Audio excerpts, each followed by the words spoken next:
Mesdames et messieurs, bonsoir à tous et bienvenue ce soir dans cette discipline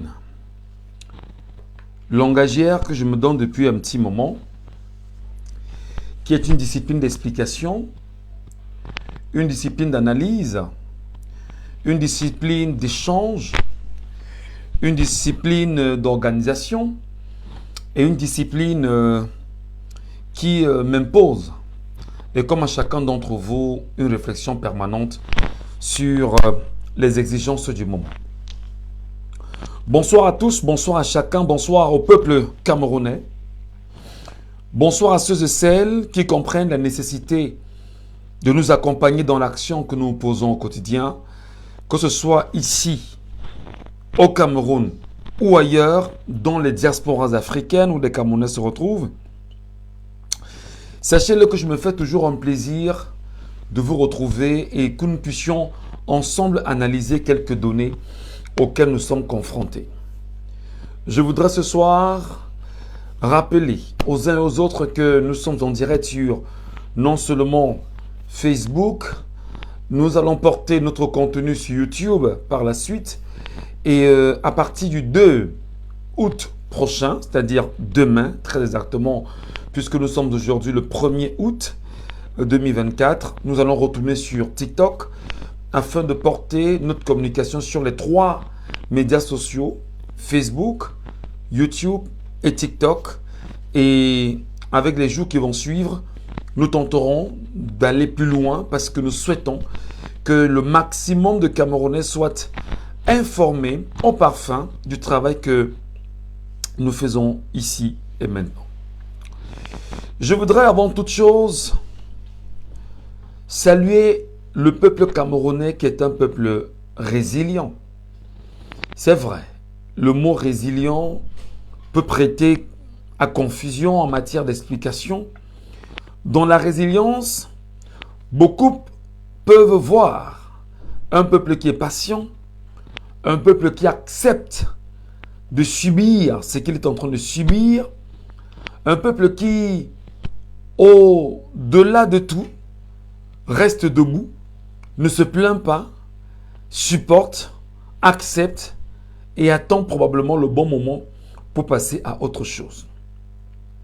Ce peuple que les gouvernants actuels ont au fait de considérer comme étant un peuple résilient, un peuple qui ne s'excite pas, qui n'est pas dans le choc en permanence, un peuple qui, pour beaucoup d'entre eux, est un peuple qui peut laisser passer beaucoup de choses sans jamais dire quoi que ce soit. Je voudrais ici ce soir saluer le peuple camerounais, celui qui comprend que les moments que nous passons sont des moments obscurs, que les moments que nous passons sont des moments de pauvreté, parce qu'en réalité on est dans une pauvreté qui, si jamais il n'y a pas aux côtés de notre société des champs de garde qui scrutent, qui regardent, qui analysent, qui tentent bien sûr de porter un discours particulier sur la place publique, nous risquerons de vivre des atrocités à nul autre pareil. Je veux donc saluer les Camerounais qui, pour ceux qui me regarderont à l'instant ou encore pour ceux qui ne comprennent peut-être pas fondamentalement pourquoi on est là, je rappelle que le sujet, il est bien mis à votre disposition. Liberté d'expression et liberté d'oppression, le front de guerre est réel. Liberté d'expression et liberté d'oppression, le front de guerre est réel. Qu'est-ce que c'est que la liberté d'expression? La liberté d'expression, c'est un des principes fondamentaux de la démocratie. Et qu'est-ce que c'est que la démocratie? Je vais me permettre d'emprunter la définition, on dira, qui soit populaire et rendue publique aujourd'hui au Cameroun.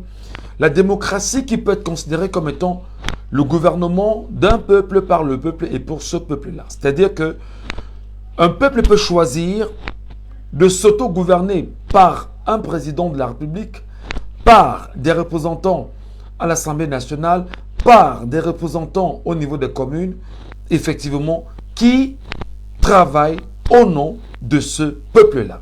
Merci beaucoup, Monsieur Kamwa la Panthère, Demos Kratos. Donc, on peut choisir, dans la démocratie, d'élire des gens, d'identifier des gens qui ont pour mission de travailler pour le grand nombre. C'est-à-dire, ils décident, ils observent, ils analysent les priorités, les besoins du grand nombre et se mettent ensemble à travailler pour donner tout le plaisir qui ira avec ce grand nombre-là. C'est la raison pour laquelle aujourd'hui, nous essayerons de rappeler aux uns aux autres que l'un des principes très importants de cette démocratie, c'est la liberté d'expression.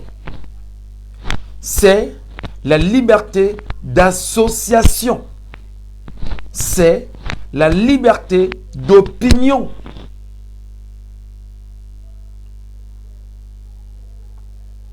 Je voudrais, ce soir, dire à mes compatriotes camerounais que ce qui est en train de se passer en ce moment au Cameroun ne doit pas rester... C'est-à-dire les Camerounais ne devraient pas rester insensibles. En ce moment au Cameroun, il y a une culture de la peur qu'on est en train de tailler sur mesure.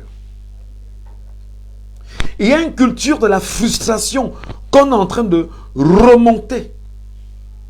Et il y a une culture de l'intimidation qu'on est en train d'asseoir. Et si nous qui observons, qui regardons, qui analysons, ne prenons pas la peine de rappeler à nos compatriotes de faire attention, nous pourrons être taxés de traîtres parce qu'on n'aura pas joué fondamentalement notre rôle ou notre mission, ou on serait passé à côté de nos objectifs. Donc ce qu'on appelle la liberté d'expression. Le Cameroun, au début des années 90, à la faveur bien sûr d'un sommet, le sommet de la Bolle, organisé par le président François Mitterrand, ancien président français, qui réunissait tous les 14 présidents d'Afrique, bon, voire plus même d'ailleurs, et qui avait pour mission de leur dire, retournez dans vos pays, enseignez à vos pays la démocratie. Mais seulement ce que vous ne saviez pas, c'est que le président François Mitterrand, de concert avec les présidents du précaré africain, si vous voulez, de ce que la France considère comme étant la propriété française sur le continent africain, avait déjà au préalable pensé à tailler, à mesurer les données d'une démocratie à l'africaine. Non seulement, vous réaliserez qu'au niveau du Cameroun, M. Paul Biya, qui était d'ailleurs le président, qui est le président camerounais, qui était à ce sommet de la Bolle, en sortira et dira sur les antennes de Radio Monte Carlo que je veux qu'on retienne de moi que je suis le président qui a ramené la démocratie au Cameroun. Donc, les Camerounais de 1990, qui pour beaucoup n'avaient peut-être pas encore pris la peine de comprendre fondamentalement ce qu'était la démocratie, ont eu l'impression que les propos de M. Paul Biya étaient des propos d'un leader qui amenait quelque chose de différent et qui devait permettre à ce qu'on puisse transformer nos réalités et se redonner des avantages à libérer l'expression, parce que c'est à la suite effectivement de ceci que les vents de multipartisme souffleraient, les revendications d'une ouverture globale soufflent, Et on a vécu ce qu'on a appelé les années de braise au Cameroun, souvenez-vous, avec les villes mortes. Je ne vais pas revenir sur certains dossiers qui ont été très importants, certains acteurs qui ont été au cœur, bien sûr, de ces villes mortes-là, mais on a obtenu ce que beaucoup qualifient aujourd'hui d'éventuelles libertés. Mais seulement ces libertés, dit-on, sont encadrées. Ce qui se passe aujourd'hui au Cameroun, c'est que des gens tapis dans l'ombre s'arrangent à faire peur au grand nombre des Camerounais. Je reprends.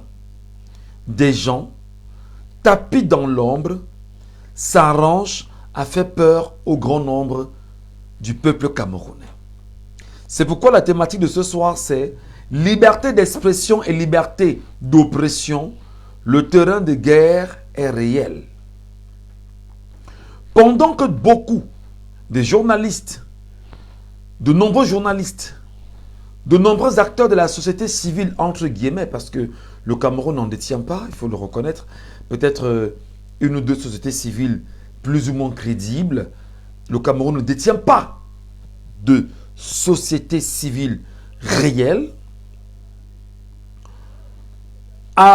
J'étais en train de dire que des journalistes, des acteurs d'une certaine société civile, des acteurs religieux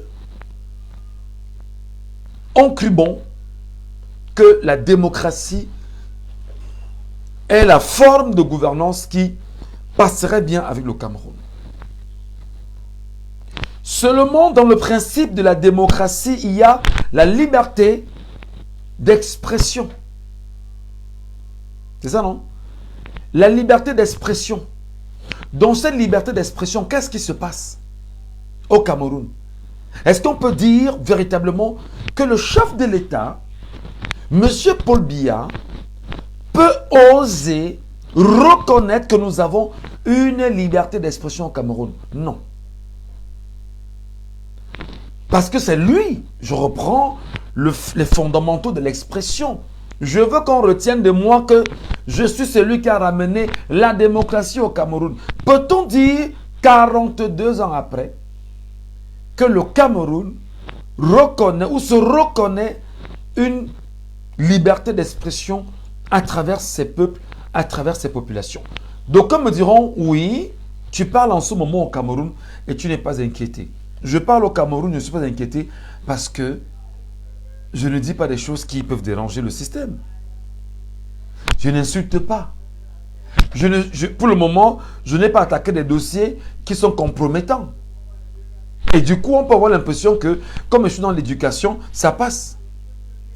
Mais si je commence à poser sur la table, ici, les détournements massifs de milliards de francs CFA, et que je commence à citer les noms, là, je deviens un problème. On me rappellera que le Cameroun, certes, a la liberté d'expression, mais tu n'as pas la liberté de dire ce que tu veux dire là. Alors, qu'est-ce qu'on va donc se dire? Est-ce que le Cameroun a une liberté d'expression? Est-ce que le Cameroun a une liberté d'opinion? Est-ce que le Cameroun a une liberté d'association? Qui sont des principes importants de la démocratie? Non. Alors, ce que je vais vous dire ce soir, les amis, c'est que nous avons déjà passé 42 ans avec M. Paul Biya, président de la République actuelle du Cameroun. Ce n'est pas une insulte de dire qu'il est grabataire, puisqu'il a 91 ans. Il est vieux. Il est vieux et il est aujourd'hui le doyen des chefs d'État en Afrique et je pense même du monde aujourd'hui. M. Paul Biya, en toute honnêteté, bien que d'autres veulent nous faire savoir qu'il a encore des capacités à gérer les Camerounais en 2025, il faut reconnaître que notre président est fatigué. Ce n'est pas une insulte, ce n'est pas de l'outrage, ce sont des faits. Je reprends. Ce n'est pas une insulte, Ce n'est pas de l'outrage, ce sont des faits. Le chef de l'État actuel du Cameroun est fatigué. Il est fatigué parce que non seulement il a fait 42 ans de règne. 42 ans à la tête du Cameroun. Il y est avant qu'il ne soit à la tête du Cameroun. Monsieur Paul Biya a été dans l'administration du président Feu Amadou Ahidjo, le premier président de la République camerounaise reconnu par les Occidentaux, mais qui en principe, faut-il le rappeler, nous au Cameroun, nous saluons toujours nos royaumes parce que les royaumes ont précédé la République.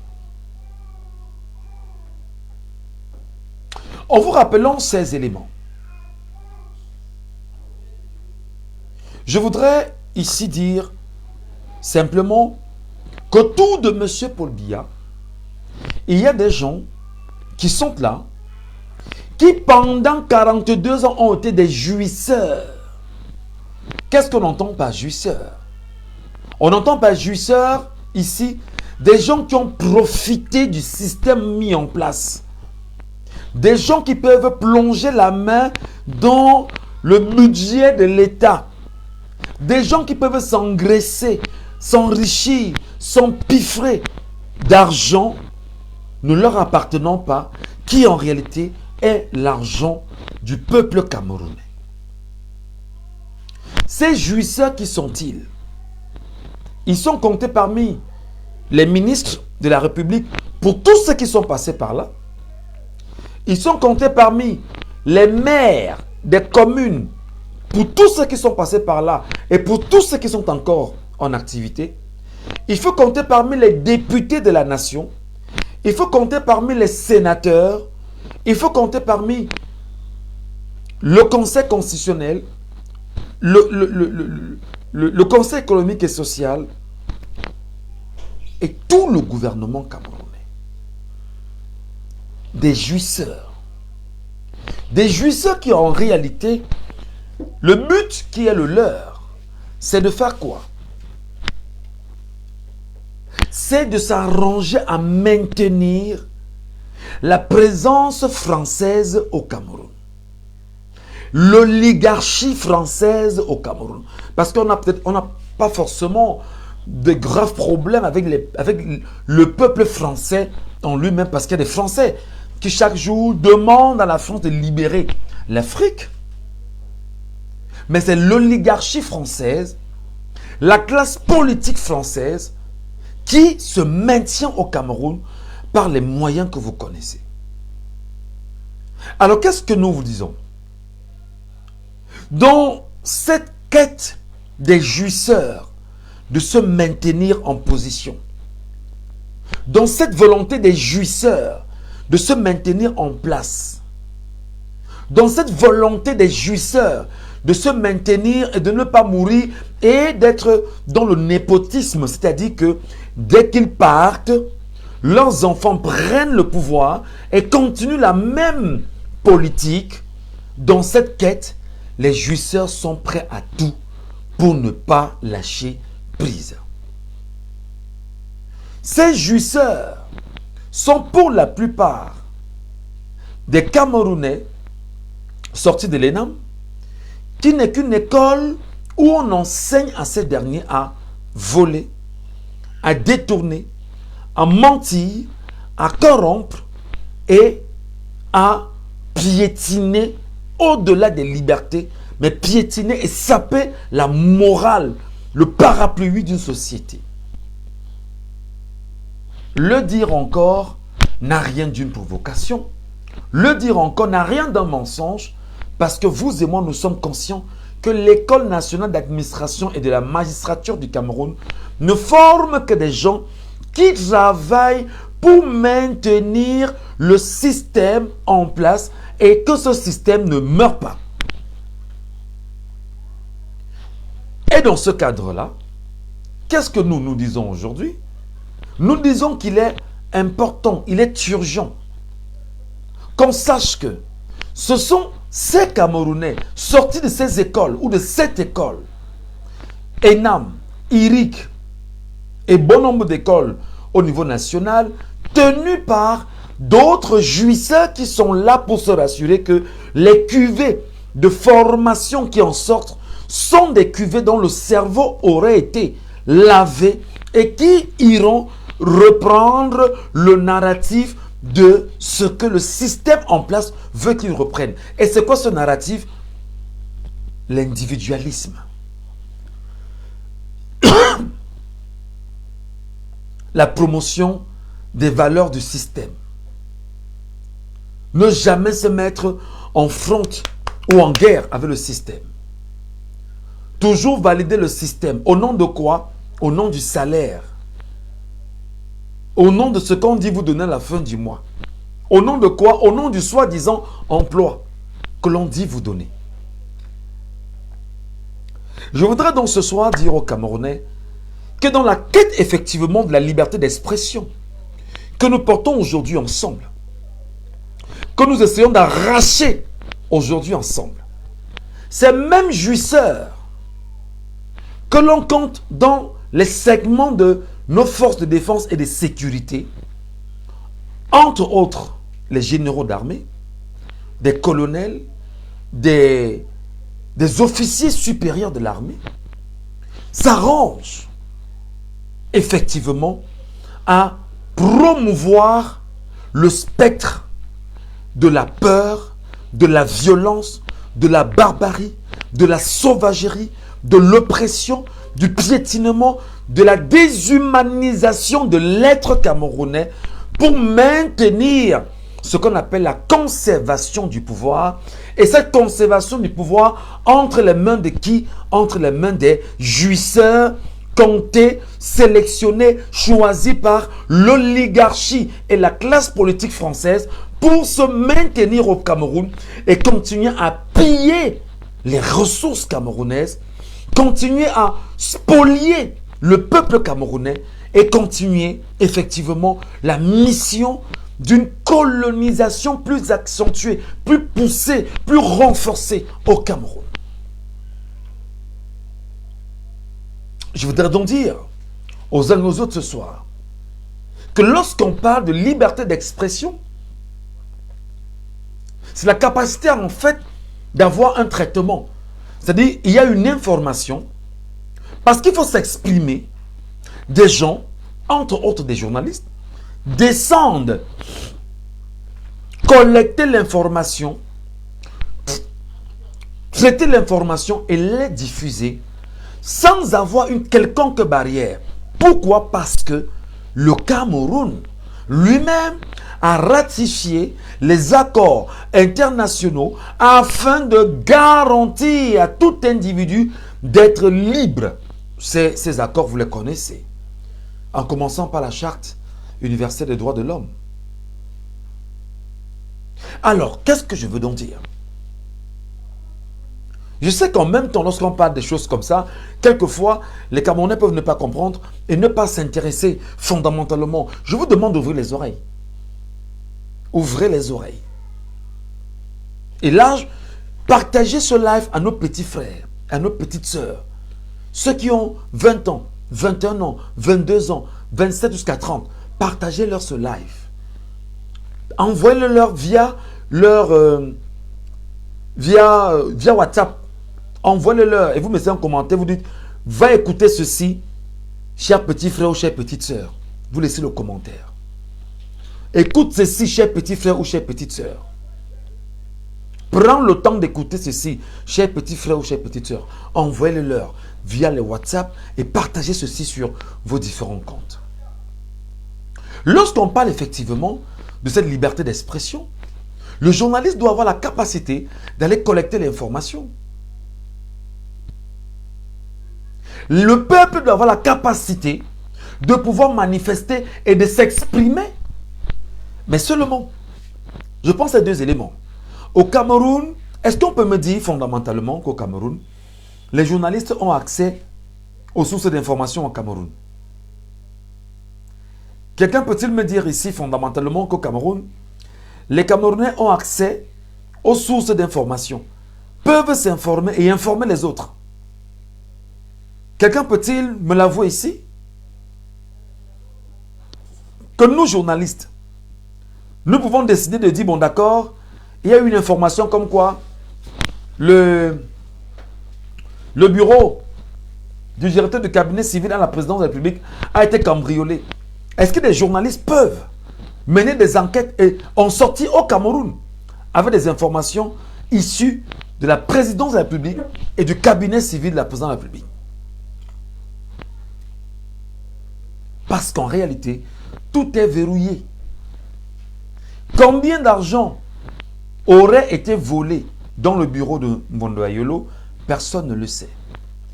Qui aurait monté le coup pour casser le bureau de Mvondo Ayolo? Personne ne le sait. Qui aurait fomenté le coup? C'est-à-dire qui a coupé par exemple les caméras de surveillance au sein de la présidence de la République pour qu'on puisse casser le bureau de Mvondo Ayolo et le vandaliser et voler de l'argent? Personne ne le sait. Qui fondamentalement peut nous dire si c'est une vérité ou c'est un mensonge ou c'est une manipulation? Personne ne peut vous dire. Pourquoi? Parce que même les journalistes au Cameroun n'ont pas accès aux sources d'information.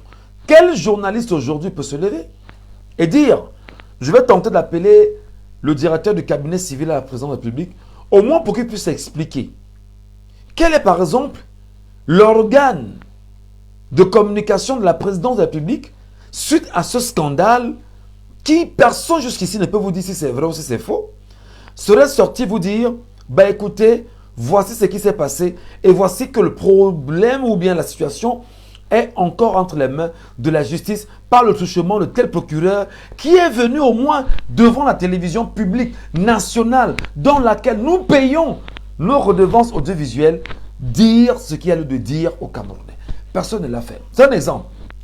Comme pour vous dire que si déjà les journalistes camerounais n'ont pas accès aux sources d'information au Cameroun, vous comprenez que ce que M. Paul Biya a dit lorsqu'il revenait de la France en 1990, après le sommet de la Bolle, en disant qu'il faudrait qu'on retienne que le Cameroun, que c'est lui qui a ramené la démocratie au Cameroun, il faut donc conclure que le principe de liberté d'expression n'est pas respecté au Cameroun, comme c'est le cas pour les journalistes qui sont incapables de pouvoir faire leur travail efficacement et aller au fond de l'information, la collecter, la traiter et publier ou diffuser parce qu'il est du droit du citoyen d'être informé.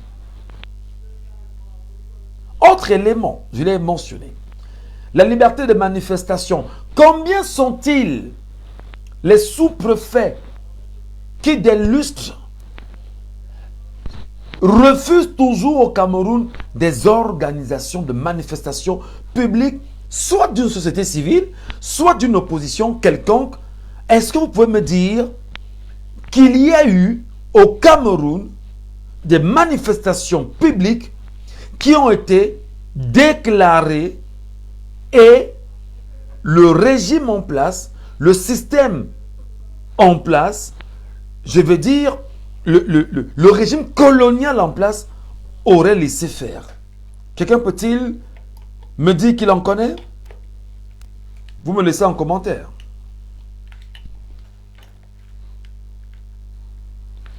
Vous me laisserez cela en commentaire. Non, il n'en a pas.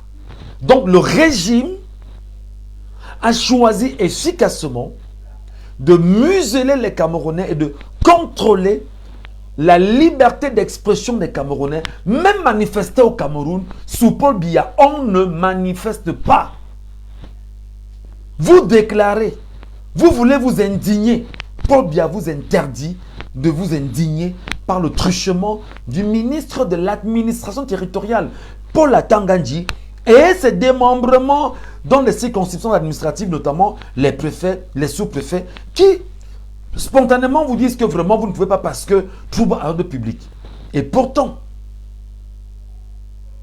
ils sont incapables de vous dire que nous ne pouvons pas suivre la manifestation parce que l'effectif des policiers au Cameroun est très peu nombreux. L'effectif des gendarmes au Cameroun est très peu nombreux. Attendez. Je vais vous donner l'effectif. Je vais vous donner l'effectif. Aïe, aïe, aïe, c'est quoi ça? Je vais vous donner l'effectif. Policiers et gendarmes, personnel militaire au Cameroun. Attendez, je vais chercher rapidement. Ils sont incapables de vous le dire. Attendez, je vais le retrouver. L'information a été publiée il y a environ 2 semaines. Et j'espère qu'on va retrouver rapidement. Attendez, attendez. Parce qu'il faut qu'on vous parle avec des éléments d'appui, avec des éléments de langage qui sont tels que c'est pas la blague. C'est pas la blague. C'est pas la blague.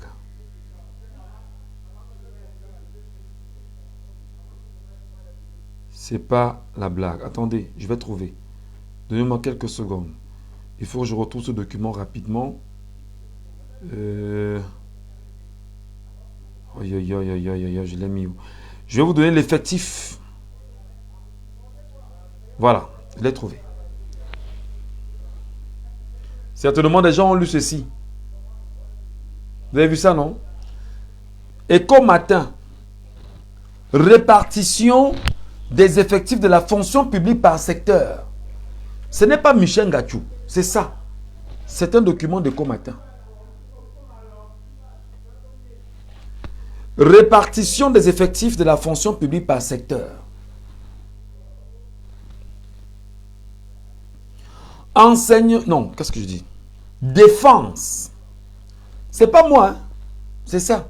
Donc, il faut voir Écho Matin qui nous a révélé l'information. Défense camerounaise, 74 130 personnes.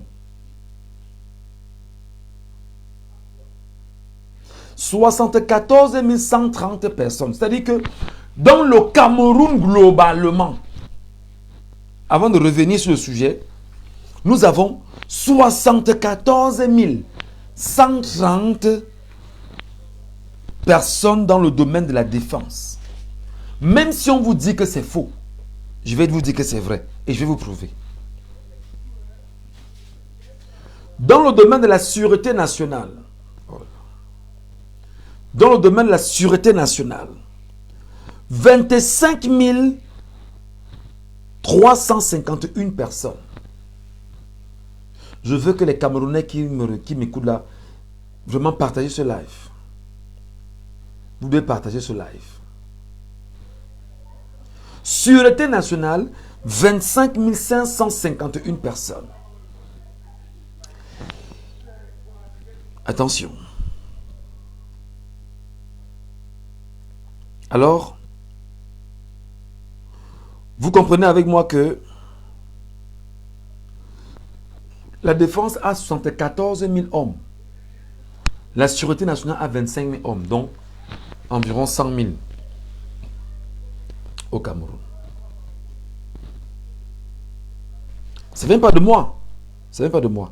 Écho Matin, le journal Écho Matin. Oh là là, c'est quoi ce truc-là? Pour ceux qui avaient regardé, c'est sur les réseaux sociaux. Donc vous réalisez en fait que les sous-préfets sont incapables de vous dire que ils ne peuvent pas encadrer les manifestations parce qu'ils ont très peu de policiers. C'est-à-dire que dans le Cameroun, on a 25 000 policiers. 25 351 policiers dans le Cameroun entier.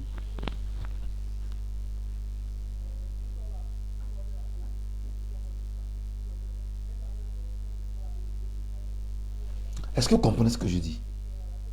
Je dis que l'information ne vient pas de Michel Gachou. L'information vient du journal Écho Matin. Écho Matin. Attendez. C'est où là? Oh là là, c'est où là? Ce téléphone qui me dérange.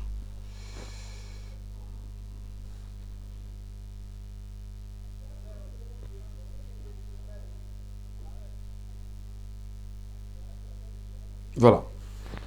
Le Cameroun a 25 000 policiers. 25 351 policiers, c'est-à-dire que policiers, tout ce que vous connaissez là, tous là, les commissaires, tous dedans, ils sont 25 000 sur le territoire national.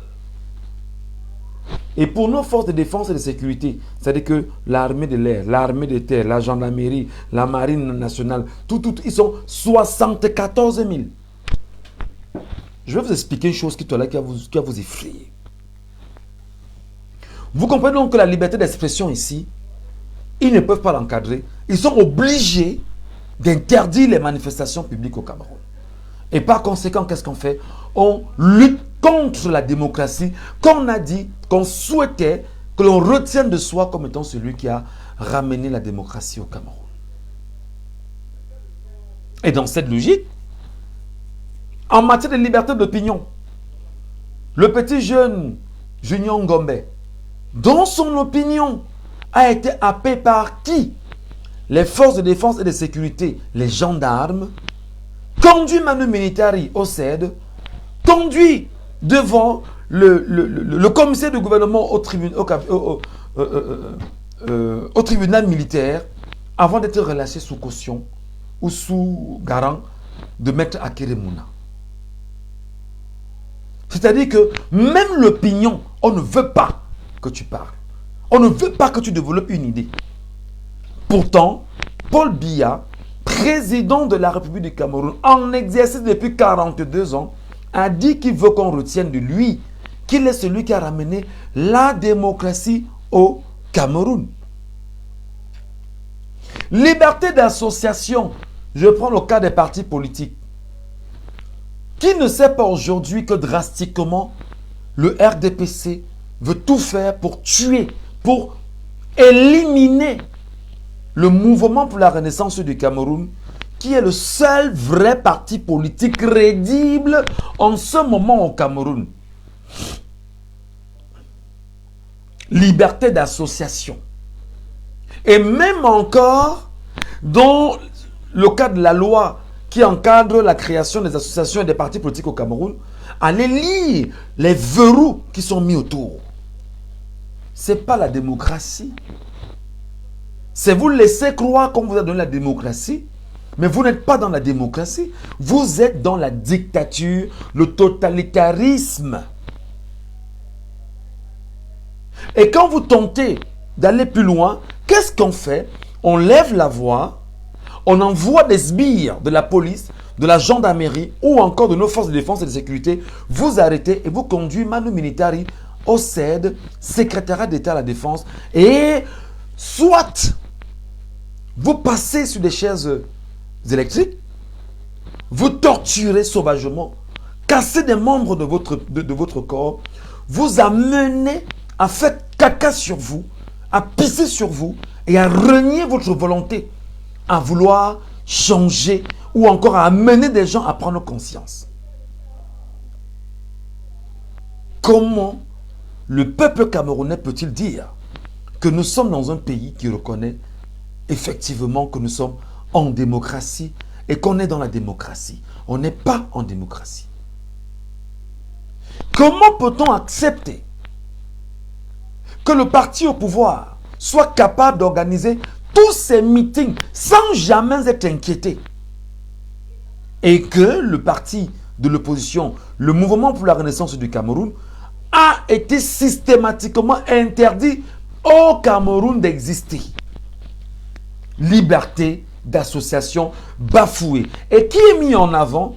C'est le ministre camerounais Paul Atangandji, ministre de l'administration territoriale, qui joue bonnement et pleinement sa mission d'intimider, de dire qu'il rappelle la loi aux contrevenants et que force reviendra à la loi si jamais personne ne respecte la loi. Alors c'est une loi dont taillée sur mesure, une loi qui bénéficierait à certains et dont d'autres n'en bénéficieraient pas, une loi qui serait taillée pour le rassemblement démocratique du peuple camerounais et jamais pour le reste des autres partis politiques du Cameroun qui jamais ne peuvent se lever et tenter bien évidemment de manifester. Vous comprenez aujourd'hui que la liberté d'expression et la liberté d'oppression sont tous les deux sur un terrain de guerre. Et ce terrain de guerre, c'est avec exactitude le terrain camerounais où nous avons le peuple qui depuis 42 ans, mes amis, suffoque, souffre. Je voudrais vous rappeler ici que même si je ne suis pas fan d'Ahidjo, parce qu'Ahidjo a commis des atrocités incroyables dans ce pays. D'ailleurs, M. Paul Biya a bien travaillé avec M. Ahidjo, donc il connaît les méthodes de M. Ahidjo, il les maîtrise fondamentalement. M. Ahidjo, sous son règne, les gens, même comme les Camerounais n'étaient pas très nombreux, il y avait quand même une certaine aisance de vie. Les gens avaient 500 000 francs de salaire comme enseignants. Enseignants de lycée ou de collège d'enseignement secondaire. 500 000 francs CFA. Des gens détenaient cet argent à la fin du mois. C'est sous Paul Biya que la dévaluation est arrivée. Au début des années 90, je crois que c'est en 92 ou 93. Dévaluation du franc CFA. On a cassé tout. Cassé. Au point où un enseignant se retrouve avec 150 000 francs CFA et quelques éléments comme à côté, il peut dans une certaine mesure avoir 220 000 francs CFA mensuels. Enseignant, professeur de lycée et collège. C'est sous Paul Biya qu'on l'a eu. Mais comment vous pouvez donc m'expliquer que lorsque des enseignants aujourd'hui au Cameroun n'ont pas d'avancement, n'ont pas de primes, n'ont pas de reconnaissance, et que, pas seulement les enseignants, parce qu'il y a également des corps au Cameroun très importants qui ne connaissent pas les avancements. C'est-à-dire qu'on choisit de maintenir les Camerounais dans la précarité à dessein, sciemment. Qu'est-ce qui a justifié, jusqu'à présent, je me pose cette question, la dévaluation du franc CFA? Si ce n'était pas une volonté d'assujettir les Camerounais et de faire exactement ce que demande Machiavel, qui est d'affamer le peuple pour pouvoir mieux le tenir. Qu'est-ce qui justifierait avec exactitude que l'on choisisse de mettre plus d'argent dans un ministère qui gère les défenses au Cameroun que de penser au système éducatif national où il y a un besoin incroyable, où il faut penser à l'enfant qui sort de la maternelle, ceux du primaire, ceux du secondaire, ceux des universités, afin d'avoir des Camerounais d'un certain niveau de réflexion, d'analyse et des gens qui s'engagent vers le développement et la construction de leur pays. Vous déduirez avec moi, fondamentalement, que ce qui est en train de se passer au Cameroun, depuis 42 ans, c'est affamer le peuple, soumettre le peuple, obliger le peuple à chanter les louanges du prince. Et vous comprenez effectivement que les logiques de Machiavel sont présentes au Cameroun. C'est la raison pour laquelle, les amis, j'ai souvent dit que le pardon sera très difficile. Vous ne pouvez pas avoir pendant 42 ans tétanisé des millions de Camerounais et au moment où ces Camerounais se rendent compte qu'ils doivent se réveiller pour leur avenir, que vous dites que vous allez sortir l'artillerie lourde, ça ne marchera pas. Je reprends. Ça ne marchera pas. Parce que là où nous en sommes,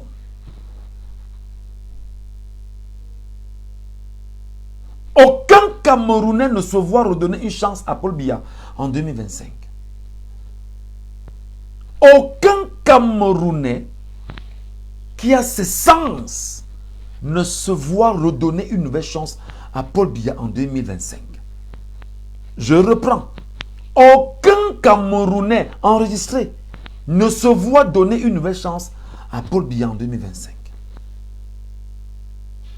Donc, il est préférable que pour vous qui tentez d'empêcher les Camerounais de jouir de leur liberté d'expression, de leur liberté d'association, de leur liberté d'opinion, en jouant avec les éléments de force de défense et de sécurité pour pouvoir intimider ce peuple, je voudrais vous rappeler en toute humilité que non, ce temps est révolu parce que le peuple camerounais, il est debout et il sait exactement quelle est la trajectoire qu'il est en train d'emprunter parce qu'il sait avec exactitude qu'il va sur la trajectoire de son indépendance. Parlons d'indépendance du Cameroun. J'ai commencé mes propos à vous parler des jouisseurs. Des jouisseurs, ce sont ces Camerounais qui sont dépouillés de valeurs. Des embouks. Des gens qui n'ont aucune consistance intellectuelle, morale et même sociétale, et voire même spirituelle. Des Camerounais qui ne sont pas authentiques, qui ne sont pas vrais, qui ne sont pas eux. Pourquoi? Parce qu'effectivement, lorsque, à la faveur de la colonisation, des années 1918 et même avant et même après, lorsque la France est arrivée et qu'au cœur des années 50, fin 50, le Camerounais se lève avec nos pères comme les Oumniobé, etc. et demande à la France de partir et de nous laisser notre indépendance parce que nous avons trop souffert sous cette France-là. On s'est donc arrangé à donner le pays aux gens qui n'en voulaient pas. Je vous rappelle que les Amadou Aïdjo ne voulaient pas que le Cameroun soit indépendant. Je vous le rappelle qu'il y avait des gens au Cameroun, parmi lesquels Amadou Aïdjo, qui n'avaient pas souhaité que l'on restitue. Bon, peut-être c'était pas officiel, hein, mais on s'en tient à certains archives. Il fallait effectivement que eux qui étaient les chouchous des administrateurs français, comment on nous appelait, comment des commissaires français, disons-le comme ça, les Mesmer, etc., les Roland Pré, il fallait effectivement que ils continuent de jouir aux côtés de ces derniers. En disant que ben non, vraiment avec toi, tu es le colon, vraiment tu me donnes un peu, je mange. Mais quoi, il y a quoi, vraiment, laisse-moi faire ce que je dois faire. Je fais et puis voilà, on avance, moi je m'en fous du reste. Et quand le colon, très malin, s'est rendu compte de ce que c'est que l'anthropologie du Cameroun, qui veut dire que les Camerounais sont méchants, les Camerounais sont jaloux, les Camerounais sont aigris, les Camerounais ne veulent pas voir l'autre grandir. Alors le colon s'est dit, mais je dois donc me servir de ça. Je dois m'en servir pour pouvoir mieux tenir ces gars-ci. Et comme dans la charte de l'impérialisme, le projet que nous portons, c'est de diviser pour mieux régner. Ah ben c'est plus facile avec les Camerounais parce qu'ils ne s'aiment pas entre eux. Alors nous allons diviser les Camerounais du nord, du sud, de l'est et de l'ouest et créer des grands blocs.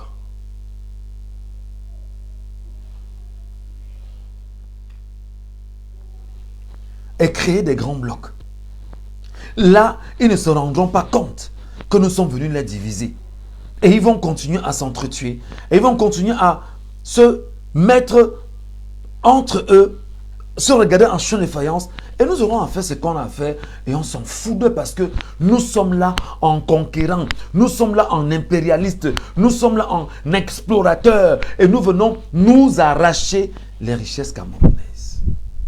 Aïdjo faisait partie de ces gens. Ousmane Mey, le père d'Alamine Ousmane Mey, en sait quelque chose. Mouna Tandem en sait quelque chose. Qu'est-ce qu'ils ont donc fait? Ils ont donc choisi, en partant, pour mieux rester, de remettre le Cameroun à ceux qui n'en voulaient pas de l'indépendance du Cameroun.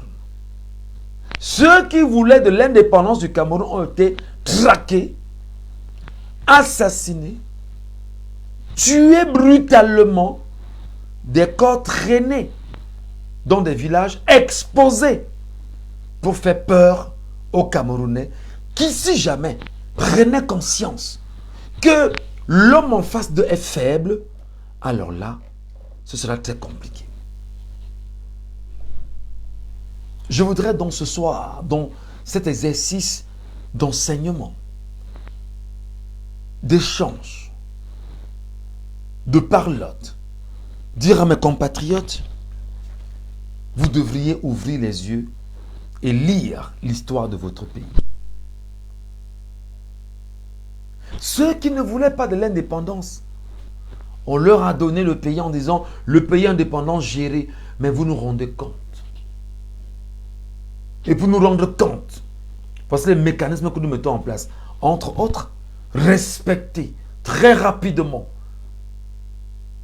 les données liées à ce qu'on appelle les accords de la colonisation. Vous devez nous payer chaque année pour le travail que nous avons fait en amenant l'école chez vous, en vous organisant. Parce que vous nous chassez, nous allons partir, mais nous partons pour mieux rester. Alors qu'est-ce qu'on fait donc? À travers des siècles bizarres, on a donc initié des gens comme Amadou Ahidjo. Et tous ceux que vous avez connus, le traître de Mahi Mati par exemple, est bon nombre, pour dire, ben non, profite de l'affaire, profite du pays, mais laisse-nous exploiter, on te donne un peu, mange ta part. Tu es venu au monde avec ça, laisse qu'on tourne avec et puis on te donne un peu, tu manges, tu mets tes enfants à l'aise, et etc.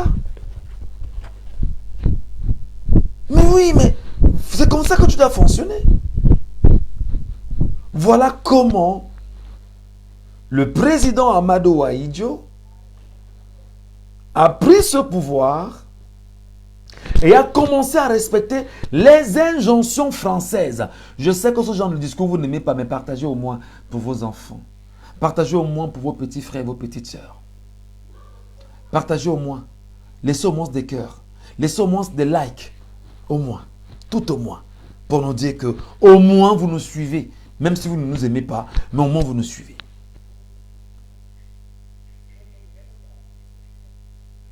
C'est pourquoi nous disons que partant de l'histoire, ou de ces quelques éléments sur des faits historiques du Cameroun, nous continuons de croire que la France est le premier ennemi du Cameroun. Je reprends. Nous continuons de croire que la France est le premier ennemi du Cameroun parce que le successeur du président Amadou Ahidjo, qui était son successeur constitutionnel à la faveur de la Constitution de 1972, lui avait permis effectivement d'être son successeur constitutionnel en cas d'absence, en cas de maladie du président de la République ou en cas de démission du président de la République du Cameroun. Alors le successeur constitutionnel qui sortit après avoir obtenu sa licence en droit, faisant un petit tour à la Sorbonne, ralliant, est-ce qu'on fait la Sorbonne? Bon, on dit qu'il a fait la Sorbonne. Ralliant les hautes écoles d'études d'outre-mer, qui est une école qui ressemble à l'ENAM au Cameroun, mais qui s'est passée en France, qui est encore en France. Je crois que c'est ce qui est devenu l'ENA aujourd'hui, non? L'ENA de Paris, c'est ça, non? C'est l'ENA de Paris qui est devenu, je crois que c'est ça. Sauf si je me trompe, je peux me tromper, mais je crois que ça existe encore. Alors, ils avaient donc une école dans laquelle ils formaient les jeunes cadres de l'administration coloniale qu'on devait renvoyer sur le continent africain. Et donc, il en faisait partie, simplement. Alors, dès qu'il est arrivé, on l'a mis en stage. On l'a mis en stage avec qui? Avec Amadou Ahidjo.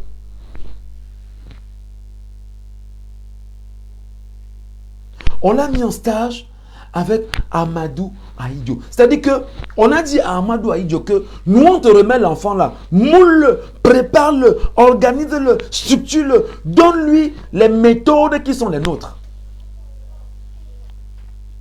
Ces méthodes 42 ans après, où en sommes-nous? Est-ce qu'elles ont changé? Est-ce qu'elles ont changé? Non. Ce sont les mêmes méthodes. Ce sont les mêmes techniques. Ce sont les mêmes façons de faire. Qu'est-ce qu'on fait?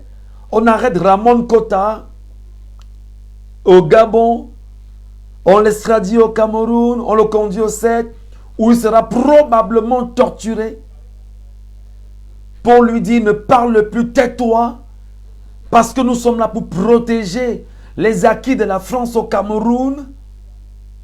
Nous sommes là pour protéger ce que la France nous a demandé de rester gardé au nom de la France. Lorsque vous regardez la vie ou la mort de Bibi Ngota, vous regardez la mort de Martinez Ozogo, vous regardez aussi la mort de Samuel Ouazizi, vous déduisez que les méthodes sont les mêmes. Lorsque vous regardez les massacres opérés en zone anglophone au Cameroun, vous comprenez que les méthodes n'ont pas changé parce que les mêmes méthodes que nous avions pendant le maquis des Français au Cameroun, dans les pays Bamileke et Bassa, est-ce que c'est différent en zone anglophone aujourd'hui? Est-ce que c'est différent en zone anglophone? Est-ce que le dire, établir la comparaison, faire la lecture, analyser comme tel, en tant qu'en réalité, citoyen camerounais est pris de changement? On n'a pas le droit de penser comme ça. On n'a pas le droit de réfléchir comme ça. On n'a pas le droit d'analyser et arriver à ce niveau et d'établir des comparaisons. Non, on n'a pas ce droit. Au nom de quoi? Du totalitarisme. C'est pourquoi la thématique de ce soir est d'autant plus intéressante que nous devons fondamentalement, mes chers compatriotes, garder en mémoire que si vous refusez de lire l'histoire du Cameroun, que si vous refusez de comprendre la douleur de vos pères, que nous devons venger, que nous devons venger, que nous devons venger, parce qu'on ne peut pas avoir tué nos parents comme on l'a fait, et on nous dit, ben non, si tu tentes, tu vas subir la même chose. Nous allons les venger, parce que même nos enfants,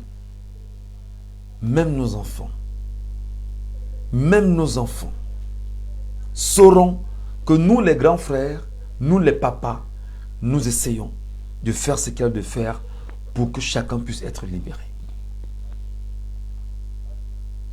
Je voudrais donc te dire ce soir, mon frère, ma soeur, que la liberté d'expression au Cameroun n'existe pas. Et il faut donc que tu te lèves pour arracher cette liberté d'expression. Le dire encore, ce n'est pas un appel à la révolte, mais c'est dire, va ouvrir tes livres, tu lis. Va prendre ton Facebook, ton TikTok, tu commences à lire ce que tu lis dans tes livres à haute voix.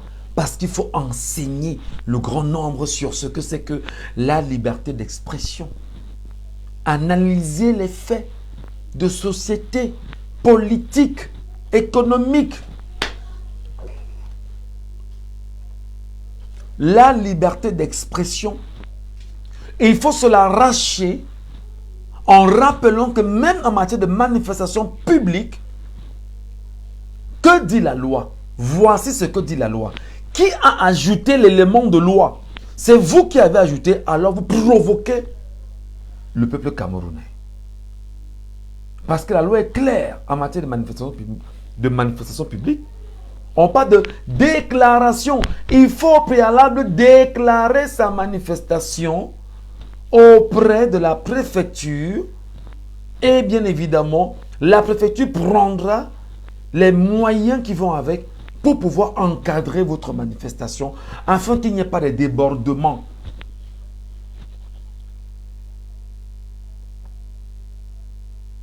Lorsque des gens viennent et ajoutent des éléments clés en disant que on ne parle pas de déclaration, mais on parle d'autorisation et que le peuple laisse faire, en réalité, le peuple laisse faire parce que il est peut-être dans la résilience, comme on le dit. De liberté d'opinion au Cameroun.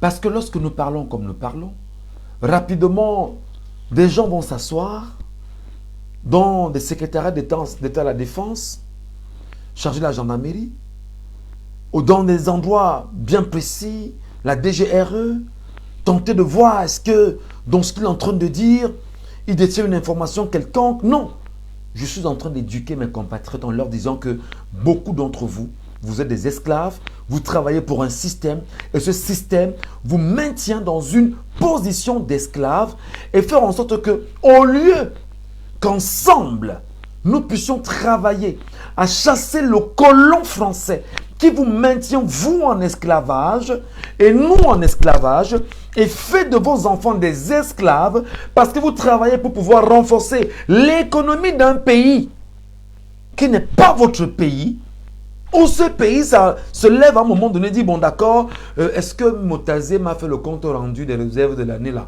je lui envoie l'argent afin que je lui envoie le budget de l'année. Non, on fait de toi un esclave.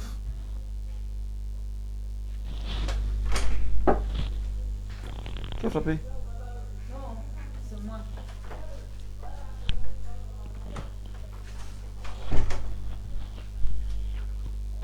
On fait donc de toi un esclave. Donc, dans ce narratif que je porte aujourd'hui, je voudrais donc dire aux uns et aux autres que le travail d'éveil de conscience que nous faisons, nous voulons même éveiller les conscients de nos forces de défense et de sécurité en leur disant ceci, en regardant ce que le journal Écho Matin a dit. Mes chers frères, mes chers grands frères, mes chers compatriotes, Écho Matin dit qu'il y a 71 000 personnels militaires au Cameroun. C'est-à-dire qu'on compte l'armée de terre, l'armée de l'air, l'armée marine, le BI, la garde présidentielle, la DSP, tout ce que vous connaissez là, sur l'étendue du territoire national, selon le journal Écho Matin, ils sont 71 000. Ils sont 71 000. Donc, vous êtes 71 000. Maintenant, il y a 25 000 policiers dans le territoire national, sur le territoire national. Est-ce que vous ne vous rendez pas compte, mes chers frères? Là, maintenant, on va rentrer dans des détails très importants. Que la France ne vous aime pas. Que la France que vous croyez être votre ami ne vous aime pas. Que ceux qui font la politique de la France au Cameroun ne vous aiment pas parce que vous travaillez pour cette France-là. Si 30 millions de Camerounais se lèvent, là, maintenant, aujourd'hui, et décident de dire que nous allons descendre dans la rue, il dit bien si, il n'est pas dit qu'ils descendent, parce que vous êtes trop fort pour pouvoir, à un moment donné, dire que, oh, appel à la rébellion, non. Si 30 millions de Camerounais se lèvent et disent, nous on va descendre dans la rue, aujourd'hui, et demander le changement, vous êtes 100 000. Hein? Vous êtes 100 000. C'est-à-dire que vous êtes 100 000 et on connaît chacune de vos maisons, chacune de vos femmes, chacun de vos enfants. Même si vous prenez tous les fusils de guerre et les hélicos que vous avez, vous ne pouvez pas tuer tout un peuple. Vous ne pourrez pas. C'est-à-dire que vous êtes 100 000. Donc imaginez que tout un peuple dise, bon, oh, ça finit aujourd'hui. Et qu'on se lève, et qu'on dise qu'on va descendre dans la rue pour dire non. Vous croyez que vous allez en sortir véritablement? Et vous ne vous rendez même pas compte que l'effectif étant tellement réduit. S'il y a une attaque armée exogène venant de l'extérieur, vous serez très peu nombreux pour pouvoir vous défendre. Vous serez très peu nombreux pour défendre nos frontières qui sont poreuses. Vous serez très peu nombreux pour défendre nos terres, les limites du Cameroun. Et vous ne comprenez pas que même dans le colonialisme, ils se sont arrangés à faire en sorte que vous n'ayez pas suffisamment d'argent pour avoir un effectif militaire important. Quand on vous dit que des armées, nous sommes 30 millions de Camerounais. Si on avait seulement 4 millions de Camerounais qui étaient dans l'armée, ou 5 millions, je parle du Cameroun.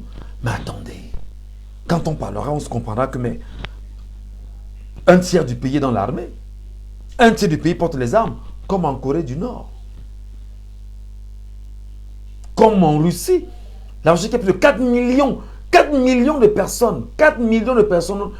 C'est-à-dire que... vraiment, le Cameroun aussi. La Russie a 4 millions de personnes dans son armée. 4 millions. Et ce n'est même pas le chiffre exact, parce qu'on ne vous dit pas tout. La Chine, elle a combien? La Chine a combien? Donc c'est pour vous dire, mes frères, que le travail que nous faisons, c'est aussi pour vous.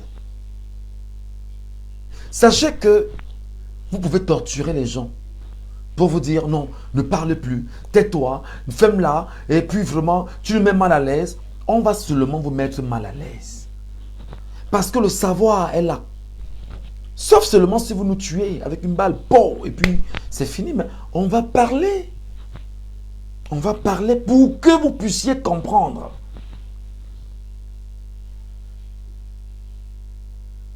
Est-ce que les gens sont avec moi? Je ne vous lis pas en commentaire, je ne vois pas de cœur, je ne vois rien. Qu'est-ce qui se passe? Je ne vois pas de cœur, je ne vois pas de doigté, je ne vois rien. Qu'est-ce qui se passe? Est-ce que vous êtes là? Rassurez-moi que vous êtes là.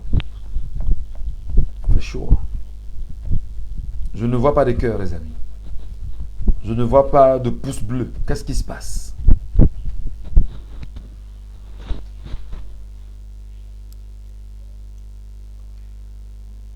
Je ne vois pas de cœur, je ne vois pas de pouce bleu. Qu'est-ce qui se passe?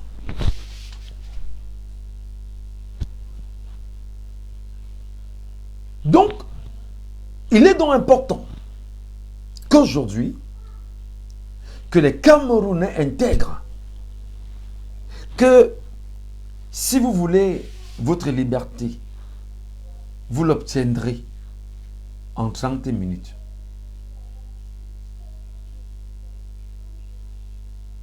Et qu'est-ce qu'on fait donc pour que vous ne le puissiez pas comprendre? Maintenant, quand on vous dit des choses aussi belles, personne n'est là pour nous écouter. Comme ils savent qu'ils sont 100 000. Comme ils savent que le système régnant de la pyramide jusqu'à nous, ils sont environ, avec l'administration globale, ils sont 400 000. Ils savent que si 3 millions de personnes se lèvent, ou 30 millions de personnes se lèvent en disant qu'aujourd'hui, c'est aujourd'hui, le même jour, ça va changer. Alors, qu'est-ce qu'on fait? On sort l'artillerie à Tangandji. On amène à Tangandji à avoir un discours ordurier. Il se met à la télévision, il menace tout le monde. Et maintenant, qu'est-ce qu'on fait? Les sbires qui sont autour de ce système en matière de communication récupèrent, parce que tous les médias du Cameroun sont à la solde du système. On amplifie ce discours, on intensifie, et ça fait que toi, qui ne comprends rien à rien, tu as peur, tu dis, hey, on peut venir me faire ci, me faire ça. Et pourtant, il n'en est rien.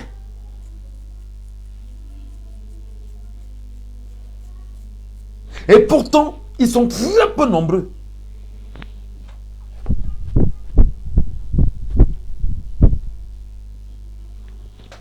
Donnez-moi une minute, hein, s'il vous plaît, je vais prendre... Ventilateur.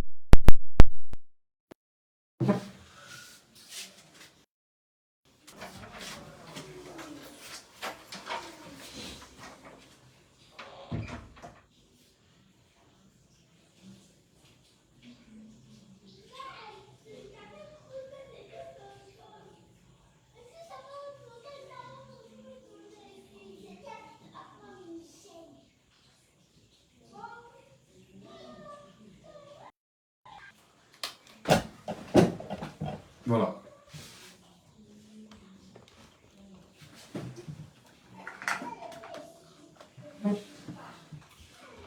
Je vous retrouve.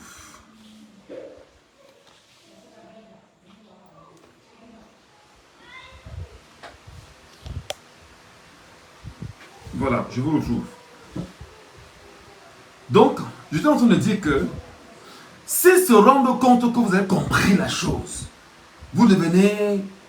Ils savent qu'ils sont vulnérables. Et comme ils sont vulnérables, qu'est-ce qu'on fait donc? Il faut tout faire pour amplifier la menace, vendre la peur, promouvoir la peur et vous faire avoir peur chaque jour. Et pour faire avoir peur, qu'est-ce qu'on fait? On peut venir au quartier. On agresse quelqu'un au quartier. On le tue, on s'en va. On jette son corps là. Quand vous vous levez le matin, tout le monde accourt. Oh, vraiment, on l'a tué. Oh, vraiment. On peut venir. On va par exemple en zone anglophone où on sait qu'on est dans une guerre très compliquée là-bas. On commet des exactions et on expose pour choquer la conscience nationale. Et des gens, et il y a une clameur. Non, pourquoi on a fait ci? Pourquoi ça? Et là, si vous tentez, prochainement ce sera vous. Et finalement vous avez peur.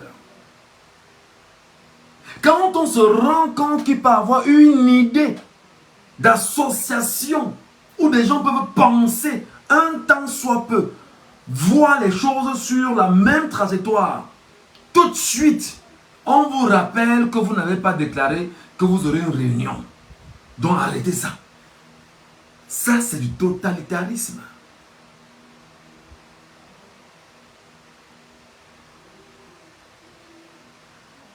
Ça, c'est du totalitarisme.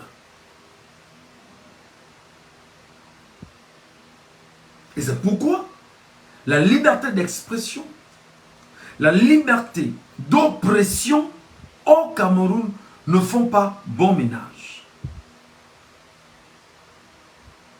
La liberté d'expression et la liberté d'oppression ne font pas bon ménage. Vous savez, mes chers compatriotes, je vais vous dire, l'année 2025 est une année extrêmement déterminante dans la vie politique du Cameroun parce que nous allons continuer à sensibiliser. Même quand vous n'êtes pas nombreux, ce n'est pas un problème. Pour ceux qui ont pris le message, allez redire aux autres que lorsque vous vous inscrivez sur une liste électorale, vous vous engagez fondamentalement à lutter contre l'impérialiste. L'impérialiste a mis à la tête du Cameroun son ami, son sujet, à qui il va nous rendre compte permanemment de la gestion du Cameroun. C'est ce que l'impérialiste a fait. C'est qui l'impérialiste? C'est la France, et c'est la Grande-Bretagne, et les États-Unis, et l'Union européenne. Ces impérialistes qui sont venus justement à la quête du continent africain. Faire de nous des esclaves, ça ne date pas d'aujourd'hui. Nous devons nous battre, faire tout ce qu'on peut pour que 2025 soit l'année de notre indépendance. Bertrand Black dit, si ça le dirait des bêtises, il devait partager.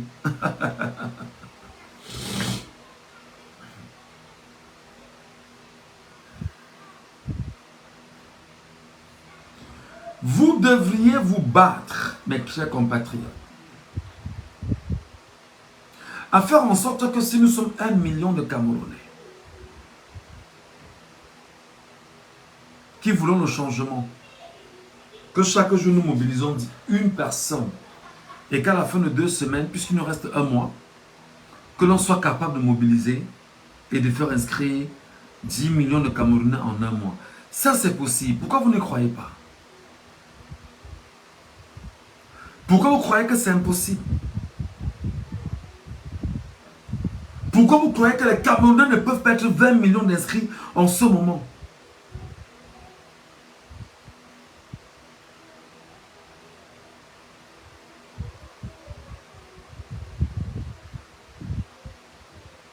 Alors, sachez que ceux qui vous gouvernent sont très peu nombreux et en ce moment, ils ont très peur. Ils ont très peur. Je vous dis encore qu'ils ont extrêmement peur parce que la moindre virgule, le peuple camerounais peut se lever et mettre tout à nu. Alors qu'est-ce qu'ils font? Vous imaginez des gens qui pendant 42 ans ont passé le temps à chanter que après bien ce sera bien. Bien ou rien. Un peu comme certains chantaient sur Aïdjo. Qu'après Aïdjo, ce sera Aïdjo. Aïdjo ou rien. En ce moment, il y en a qui chantent également que après bien, ce sera bien. Bien ou rien. Non, après bien, ce ne sera plus bien. Après bien, ce sera le peuple camerounais qui va décider. Après bien, ce ne sera plus bien. Après bien, ce sera le peuple camerounais qui va décider. Donc le peuple camerounais, nos parents, nous-mêmes, nous nous sommes sacrifiés. Nous n'allons pas laisser qu'on sacrifie nos enfants. Après bien, ce ne sera plus bien. Après bien, ce sera quelqu'un d'autre.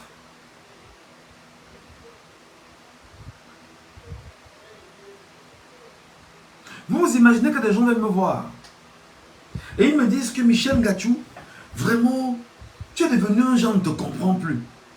Non, c'est que tu présentais tes mariages, tu étais engagé au prestige, non, tu aimais comme ça. Maintenant, tu nous parles de politique. Vraiment, si on te tue, on va faire quoi? Il dit, mais ça fait quoi?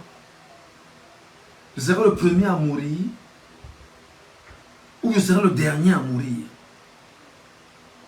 Parce que même celui qui me tue n'est qu'un être vivant qui va finir dans 3 mètres sous terre.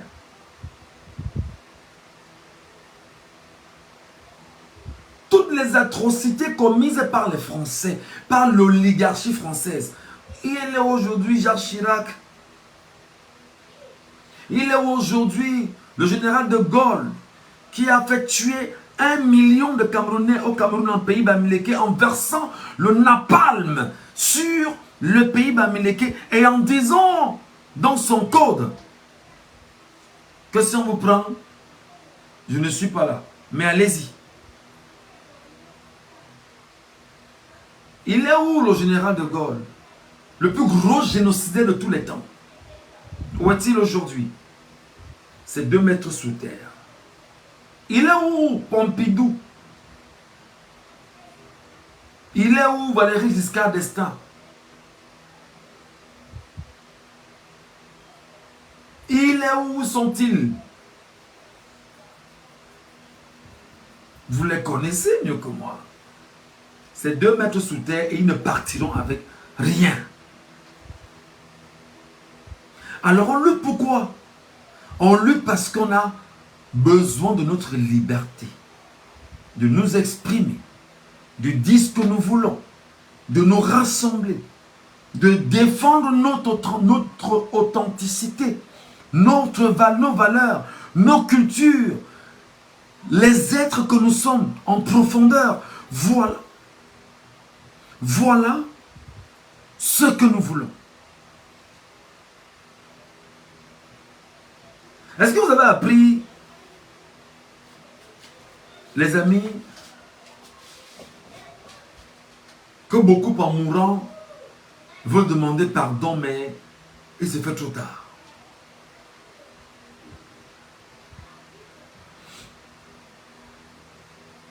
Je parle de ce chef d'État français. Est-ce que vous savez que le premier support français au Cameroun Lorsqu'il mourait, il criait chaque jour dans la maison. Je rappelais ça quelque part avant-hier dans un live. En disant à mes frères qui sont dans les forces de défense et de sécurité et qui se plaisent à dire qu'ils sont des tortionnaires et qui vont arrêter des gens qui vont torturer, tuer, les amis, il y en a qui sont morts de façon atroce en criant chaque jour parce que les esprits qu'ils voient sont au-dessus d'eux.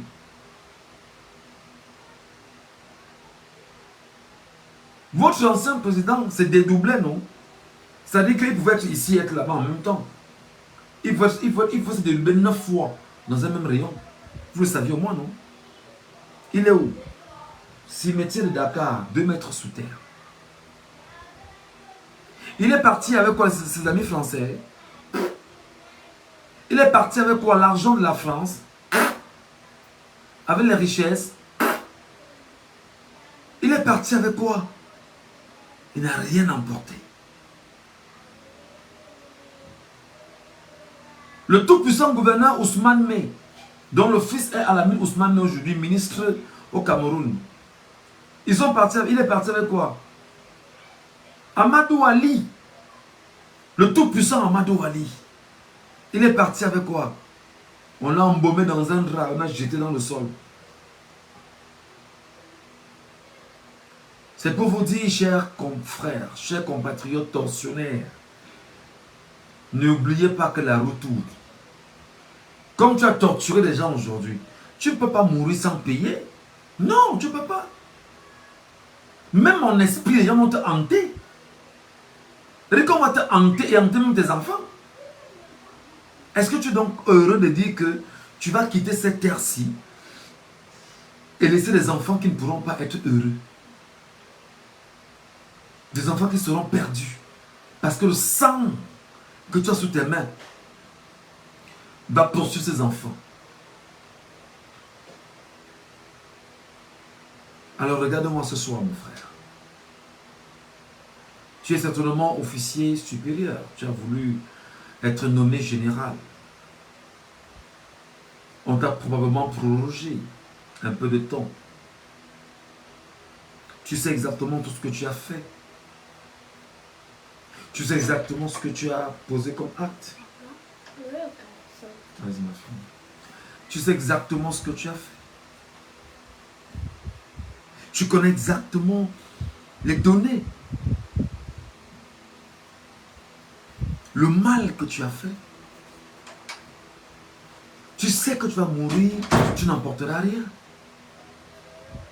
Tu sais exactement que tu t'es levé et que tu allais assassiner des gens. Parce que les gens portent un langage différent. Tu sais exactement que les gens ne veulent pas du système en place. Et comme le noir n'aime pas le noir et le noir est bête et que tu te joues bête en démontrant bien sûr à l'oligarchie française et occidentale que tu es bête. Le soir et le grand soir arrivent. Parce que même si tu portes tout l'argent du Cameroun, tu sors avec l'argent du Cameroun. Tu as connu l'homme qu'on appelait Bechtel, l'homme qui a tué Moumié. Mais il avait tout, non? C'était un ancien, c'était un espion français, non? Il avait tout, il avait tout. Bechtel est mort comment? Il faut te documenter, va chercher. Bechtel est mort en fuyant. Chaque jour, il fuyait. Bechtel est mort parce que Moumié ne cesse de le hanter. Et tu crois que les gens à qui tu as fait tout ce que tu as fait là vont te regarder comme ça? Tu crois que lorsque nous, dans nos maisons, on pleure nos pères, nos mères, à qui tu as fait du mal, on te laissera comme ça? Tu crois que parce que tu bois le fiel amer et que tu es le tortionnaire de la République, qu'on te laissera comme ça? Que tu t'en sortiras? Tu crois fondamentalement que c'est parce que tu bois le sang humain que tu seras éternel? que tu joues justement les démoniaques, que tu ne mourras pas. Je vais te rappeler que tes gens Fauchivé. Tu le connais mieux que quiconque. Tu connaissais les pouvoirs de Fauchivé. Au point où quand Fauchivé on va l'enterrer, tout le monde ferme les portes parce qu'on ne veut pas. C'est-à-dire qu'on le rejette. Que va avec tes bêtises. Je te parle de Jean Fauchivé. C'est l'histoire de ton pays. Et ça, tu le sais mieux que quiconque. À Fumban, une partie du mur du palais s'est écroulée. Un lion a rugi dans Fumban. Mais ça n'a pas empêché qu'il soit mort. Parce que le lion qui se baladait dans son petit village, etc., il est mort. Il faut que tu comprennes que tu n'es pas éternel. Il faut que tu réalises que tu ne joues pas le jeu des Camerounais. Parce que ton but, en réalité, c'est de défendre le peuple. J'espère que le message que je te renvoie, tu l'entendras. Et même si tu tentes de faire la sourde oreille, tu es convaincu que je te dis la vérité. Tu es convaincu que le soir, quand tu ne marches même pas bien, tu sais que tu es malade, non? Tu es malade. Tu ne marches pas bien. Tu connais tes problèmes. C'est pas parce que tu prends un billet d'avion que tu peux te soigner de l'autre côté. Tu reviens. On racle un peu, tu reviens, mais tu es encore malade, tu es là.